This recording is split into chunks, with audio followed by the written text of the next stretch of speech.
प्रेम से बोलिए विष्णु भगवान की जय हो, अग्निदेव की जय हो। और आइए, बहुत सुंदर हमारे यहाँ भारत में एक होली का पर्व होता है जो फागुन मास पूर्णमासी के दिन मनाया जाता है। हाँ, कहा गया है कि होलिका दहन दोनों लेकर के होली मनाया जाता है। हाँ, और एक समय की बात है, राक्षस हिरण्यकश्यप उनका पुत्र प्रहलाद भगवान विष्णु का बहुत बड़ा भक्त था। और राक्षस हिरण्यकश्यप जो थे वो इतना अत्यंत बलशाली, दुराचारी, पापी चाहता था जो ये दुनिया में सब मेरा ही नाम ले। कहा गया है कि जिसके अंदर राक्षसी पैदा हो गया वो सोचेगा मेरे जैसा दूसरा कोई है ही नहीं। सही बात है। ना वो भगवान को मानेगा, ना ही वो अपने से अच्छे लोगों को पहचानेगा। ये एक हाँ, सही बात है। नीचता का पहचान है। हाँ, सही जैसा बात। वो राक्षस हिरण्यकश्यप था, अपने पूरे गांव में प्रचार करता था सुबह शाम कि तुम लोग मेरे नाम का जाप करो। अगर कोई भगवान का नाम लेता हुआ दिख गया तो वो मेरे से बचेगा नहीं। बताओ। अब प्रजा लोग डर के मारे भगवान से मन ही मन प्रार्थना करते थे कि हे भगवान, कभी तो ऐसा समय आएगा जो इस पापी का नाश होगा। जरूर होगा। और लेकिन उस राक्षस हिरण्यकश्यप का पुत्र प्रहलाद बहुत बड़ा विष्णु भक्त, सुबह शाम दोपहर विष्णु भगवान का ही नाम जपता था। नारायण नारायण, हाँ, श्रीमन नारायण नारायण का जाप करता था। जब वो बालक जैसे जैसे बड़ा होता गया उसको भगवान में लगाव उतना ही बढ़ता गया। और अपने पिता की बातें सुनकर बोलता भी था कि ये गलत है, भगवान तो भगवान है, उनके मर्जी के बिना तो एक पत्ता नहीं हिल सकता, तो उनके मर्जी के बिना, उनके गुणगान के बिना ये जीवन का बेड़ा पार कैसे लगेगा। बिल्कुल नहीं लगेगा। तो वो भक्त प्रहलाद भगवान विष्णु जी का जाप करते करते बड़ा हुआ। लेकिन ये राक्षस मायावी पापी राक्षस को पसंद नहीं था।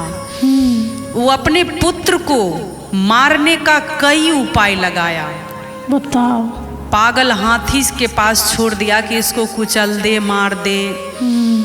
जाने क्या क्या पहाड़ों पर से फेंका, क्या क्या उपाय किया। लेकिन कहा गया है कि जिसको बचाने वाले भगवान हैं उसको कोई बाल बांका नहीं कर सकता। नहीं कर सकता, नहीं कर सकता। और वो बच्चा प्रहलाद सुबह शाम भगवान विष्णु की जाप करते करते बड़ा हुआ। जब ये राक्षस देखा कि ये बालक मर क्यों नहीं रहा है, हाँ, क्योंकि ये भगवान का नाम लेता है और वो मुझे पसंद नहीं है, भगवान का हाथ है उनके ऊपर। तो राक्षस हिरण्यकश्यप अपनी बहन को बुलाया जिनका नाम था होलिका। होलिका। उनको वरदान प्राप्त था कि वो अग्नि में नहीं जलेगी। भगवान जी उनको वरदान दे रखे थे होलिका को कि चाहे कितना भी उसको आग में बैठा दिया जाए लेकिन वो नहीं जलेगी।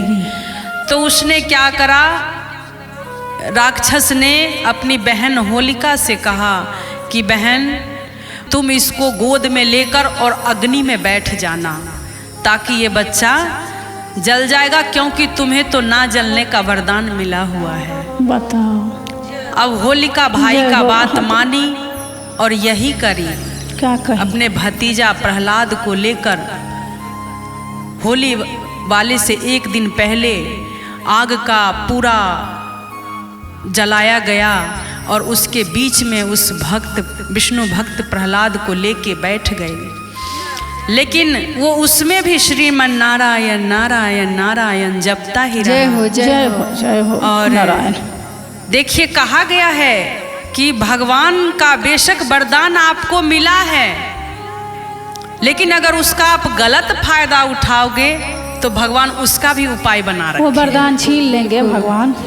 तो जब होलिका के गोद में वो बच्चा अपना विष्णु भगवान का आराध्य देव को पूज रहा है तो भगवान उसको साक्षात आए और बचाए। बच्चा प्रहलाद बच गया और होलिका जल गई।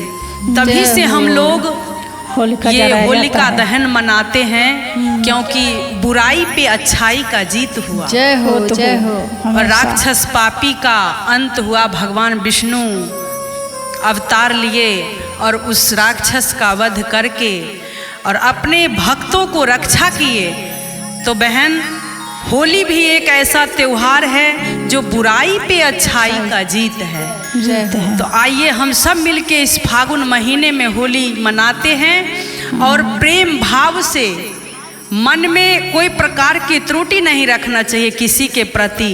बिल्कुल कहा गया है जो पूरे साल आदमी का जीवन है, परिवार है, एक जगह रहने में, चार दिमाग मिलने में लड़ाई झगड़ा सब कुछ होता है, लेकिन एक होली जो है इसको कहा गया है मिलन का त्योहार। होली मिलन का। होली हो होली हो